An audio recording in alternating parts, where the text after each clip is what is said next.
बालकों, किससे डर के भाग रहे थे? अच्छा हुआ हनुमान काका आप आ गए, हम तो बहुत डर गए थे। जब तक भय से भागोगे, भय तुम्हें भगाता रहेगा। पर हनुमान काका, वो बाघ बहुत भयंकर है। वो वानर भक्षी हो गया है, हमारे खेलने के स्थान पे आ जाता है और हमें खाने का प्रयास करता है। कुमार अंगद, किष्किंधा के भविष्य हो तुम। मित्रों की रक्षा करने के स्थान पर यदि स्वयं डरकर भागोगे, तो फिर क्या संदेश दोगे इस संसार को? पर हम उसका सामना कैसे करते? वो इतना विशाल और हम नन्हे वानर। पुत्र अंगद, मधुमक्खी भी तो नन्ही होती है, पर कोई भी उससे बैर नहीं लेता, क्योंकि वास्तविक सत्य शारीरिक नहीं, मस्तिष्क में होती है। और फिर तुम्हारे पास एक और शक्ति भी है, संगठन की। तुम छोटे अवश्य हो, पर संख्या में बहुत हो, और बाघ तो अकेला है। यदि तुम मिलकर सामना करोगे, तो बाघ तो क्या, बड़े बड़े राक्षस भी चित हो जाएंगे तुम्हारे सामने। पर कैसे? जब बल कम हो, तो बुद्धि और एकता काम आती है। चलो योजना बनाते हैं। श्री हनुमान जी की जय, श्री हनुमान जी की जय, श्री हनुमान जी की जय। एक एक वानर एक एक वृक्ष पे होगा, अच्छे से दृष्टि रखेगा कि बाघ किस मार्ग से जा रहा है। जिस वानर के पास से वो निकले, वो वानर अपनी चित्कार से संकेत करेगा। सचेत करने के लिए केवल सचेत नहीं करना है, बाघ के पीछे चलकर बिना किसी ध्वनि के उसका पीछा करना है। पर चित्कार रुकनी नहीं चाहिए। पहले एक देगा, फिर दूसरा, और फिर तीसरा, और फिर सब अपनी चित्कार एक दूसरे की चित्कार में मिलाएंगे।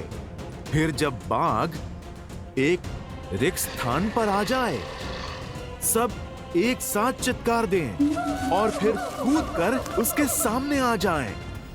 वो दहाड़ेगा।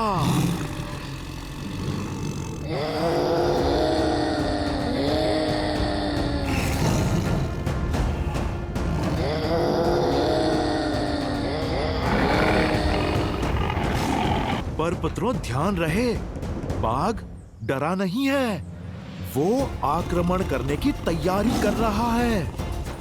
यदि उसने आक्रमण किया तो?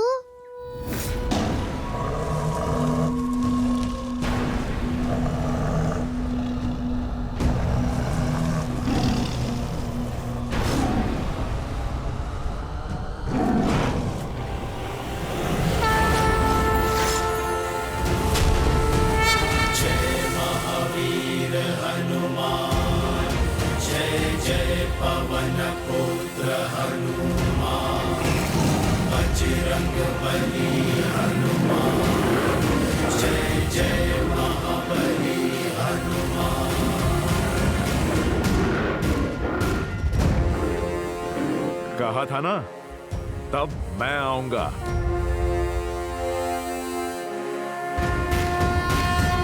जय हनुमान ज्ञान गुण सागर, जय कपीस तिहु लोक उजागर, रामदूत अतुलित बल धामा, अंजनी पुत्र पवन सुत नामा। राम दुआरे तुम रखवारे, होत न आज्ञा बिनु पैसारे। आपन तेज समारो आपे, तीनों लोक हांकते कापे।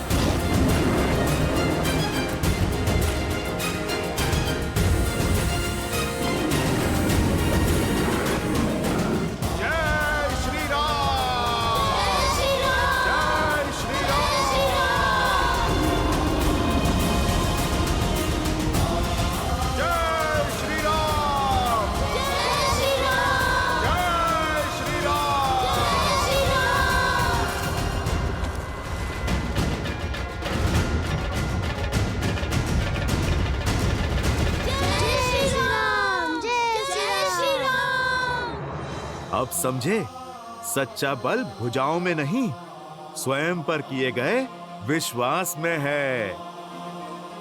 फिर बाग चाहे कितना भी विशाल हो, नन्हे मुन्ने भी उसका परिहास कर सकते हैं। समझो, भय की आंखों में आंखें डाल के विश्वास से देखोगे, भय स्वयं दुम दबा के भाग जाएगा। पर ये विश्वास जगेगा कैसे हनुमान काका? भक्ति और शक्ति में संतुलन बनाना सीख जाओ। भक्ति तुम्हें धर्म से जोड़ती है और शक्ति कर्म से, और ये संगम जीवन के हर एक उतार चढ़ाव में तुम्हारा मार्गदर्शन करेगा। तो हमें भक्ति और शक्ति दोनों का पथ दिखाइए। ठीक है, तो फिर आरंभ अखाड़े से करेंगे।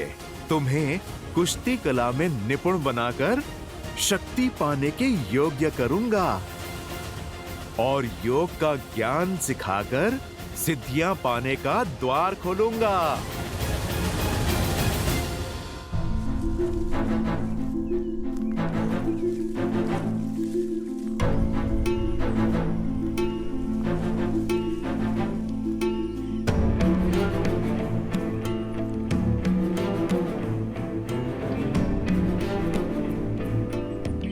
मानचित्र के अनुसार मार्ग तो यही है, परंतु यहाँ तो नदी है।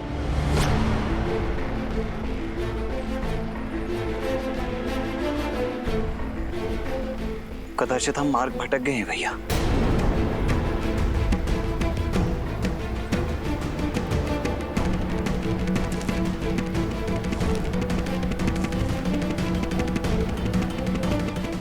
नहीं लक्ष्मण, अब तक का मार्ग ऋषि भारद्वाज द्वारा दिए गए मानचित्र के अनुसार ही चुना है, अर्थात दंडकारण्य का मार्ग सामने ही होना चाहिए। परंतु यहाँ तो नदी है ना भैया, फिर कदाचित ऋषि भारद्वाज से मानचित्र बनाने में कोई त्रुटि हुई हो। नहीं लक्ष्मण, ऋषि भारद्वाज बहुत ज्ञानी और अनुभवी है। वर्षों बिताए हैं उन्होंने यहाँ।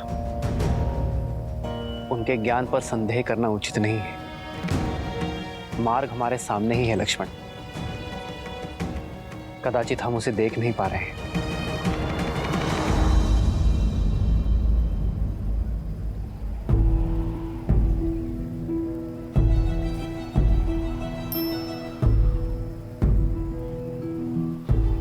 कदाचित इस वन में जैसा दिख रहा है वैसा है नहीं लक्ष्मण।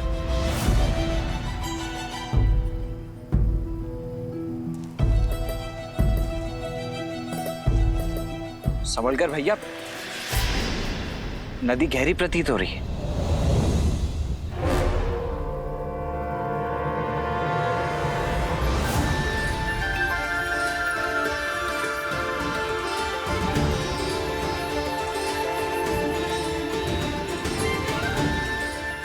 यहाँ कोई नदी नहीं है, केवल नेत्रों का भ्रम है।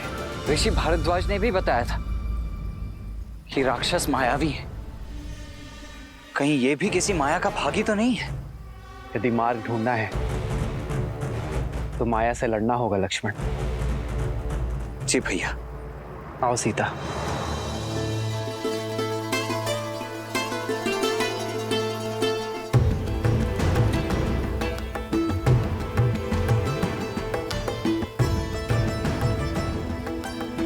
आओ लक्ष्मण।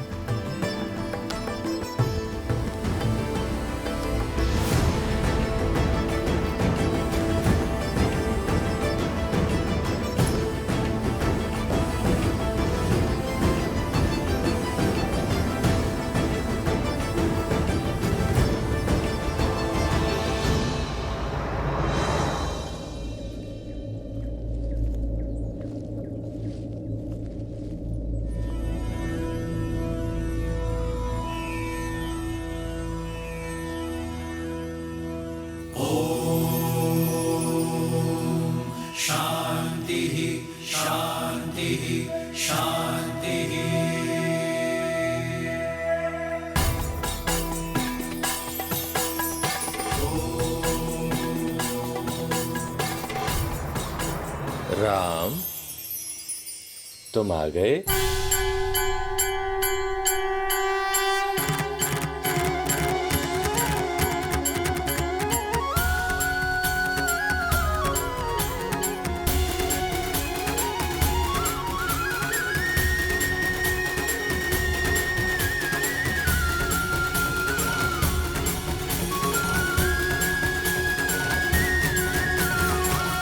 आप हमें जानते हैं ऋषिवर?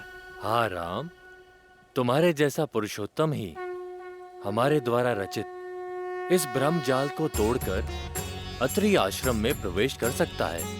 ऋषि अत्रि, भाग्यशाली तो हम हैं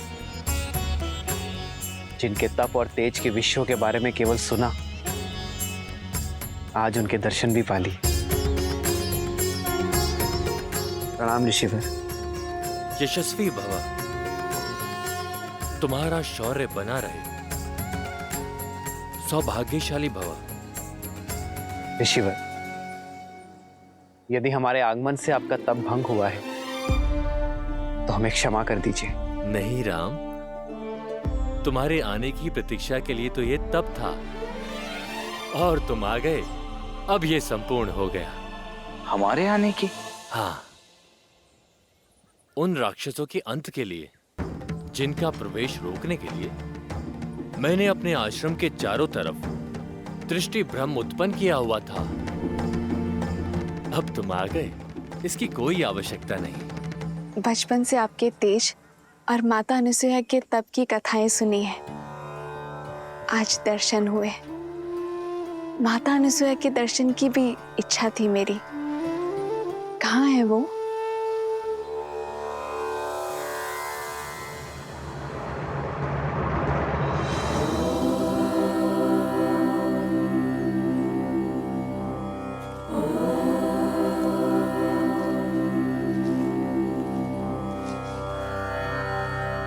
प्रणाम अनुसुईया माता।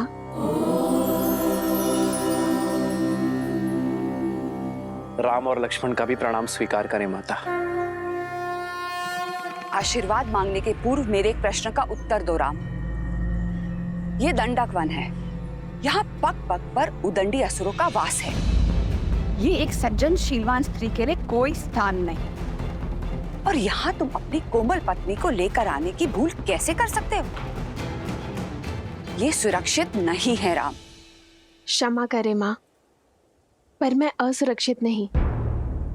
जैसे आपके पास आपकी सुरक्षा के लिए आपके तप का ताप है, उसी प्रकार मेरे पास मेरे पति, मेरे श्री राम का कवच है, भैया लक्ष्मण की सुरक्षा है। जिस प्रकार आप इसी वन में अपने पतिव्रता के बल से अपने पति की संगिनी बनकर रह रही हैं, उसी से प्रेरणा लेकर ये सीता भी आपकी ही भांति अपने पति की यात्रा में उनका साथ देगी।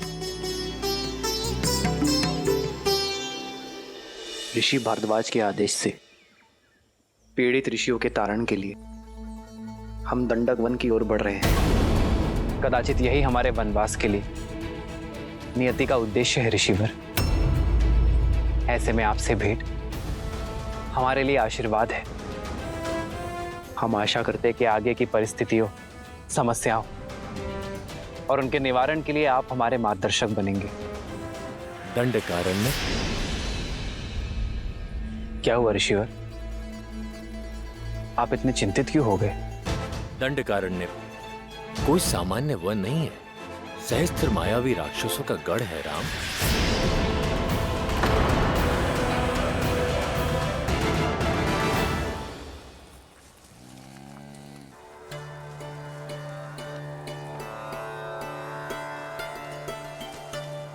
यदि अनुमति हो तो कुछ पूछूं माँ? हाँ पूछो। आपके तपोबल के विषय में बहुत सुना है माता गार्गी से। क्या सुना है? यही कि कैसे त्रिदेव ऋषियों का भेष धरकर आपके पतिव्रत की परीक्षा लेने आए थे और कैसे आपने एक असंभव चयन किया।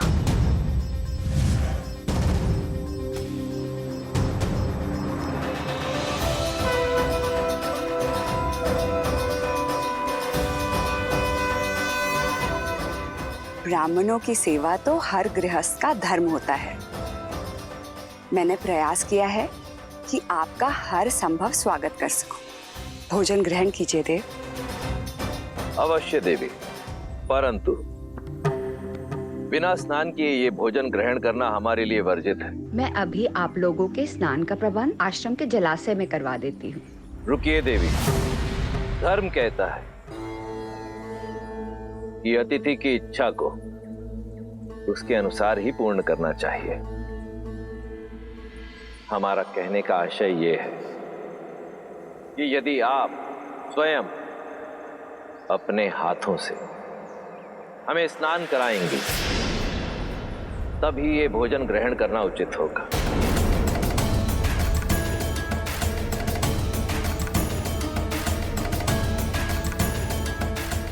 किस सोच में पड़ गई देवी?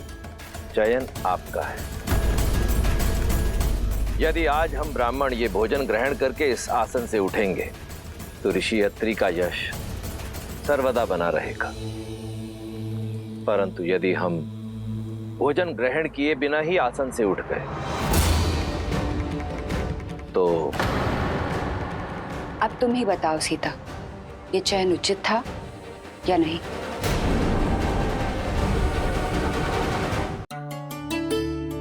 चयन कठिन अवश्य था। जिस संसार में एक स्त्री की पहचान उसका रूप और यौवन होता है, आपने अपनी बुद्धिमता और चतुराई से स्त्री की नई परिभाषा लिख दी है। एक ओर पतिव्रता धर्म था और दूसरी ओर अतिथि धर्म। एक को बचाती तो दूसरा टूट जाता। ऐसे धर्म संकट में आपने अपने तप के बल से जो किया उससे न केवल दोनों धर्म का पालन हुआ बल्कि एक स्त्री की महानता और एक नारी के बल को नया आयाम मिला।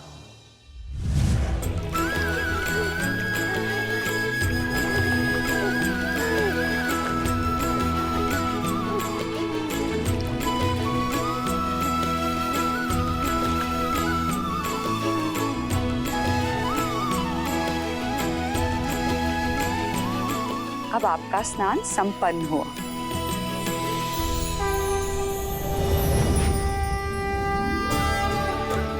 प्रणाम देवी। त्रिदेवियां एक सन्यासिन के घर, मैं धन्य हुई। कैसे करूं आपका स्वागत? हमें स्वागत नहीं, आपकी सहायता चाहिए देवी।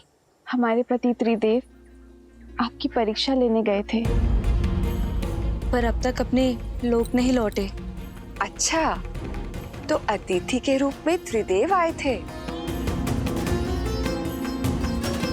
ये रहे।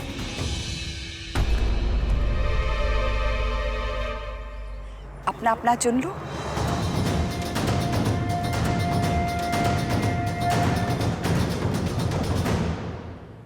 ये सब शिशु?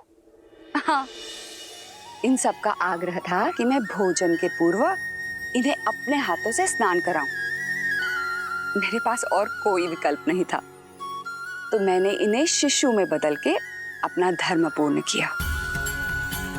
महान है आप और आपका पतिव्रता धर्म। कृपया हमारे पतियों को त्रिदेव बनाकर हमें पुनः लौटा दीजिए।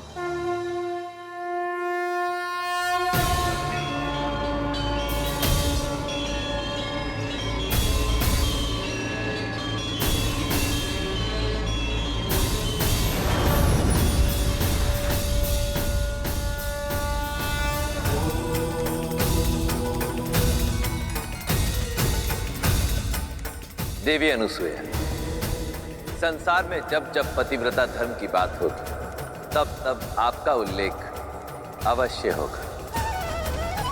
धन्य है आपका तप, आपका बल और आपका धर्म। और धन्य है हम माता कि हम जो जन्मे नहीं उन्हें आपके रूप में माता का प्रेम और स्नेह मिला। कथा सुनना महत्वपूर्ण नहीं है, महत्व तो सीख का है जिसे ग्रहण करना आवश्यक है। बताओ, तुमने क्या सीखा सीता? जो सीखा उसी का बल लेकर तो इस मायावी वन में आ सकी हूं मैं माता। मैंने सीखा, यदि आपके हृदय में आपके जीवन साथी के लिए अटल प्रेम और अटल समर्पण हो, जब अपने प्रेम और समर्पण पर पूर्ण विश्वास हो, तो कोई माया ही क्या, संसार रचने वाले, चलाने वाले और नष्ट करने वाले त्रिदेव भी उस विश्वास को खंडित नहीं कर सकते माता। सारे संसार को उसके सामने नतमस्तक होना ही पड़ता है।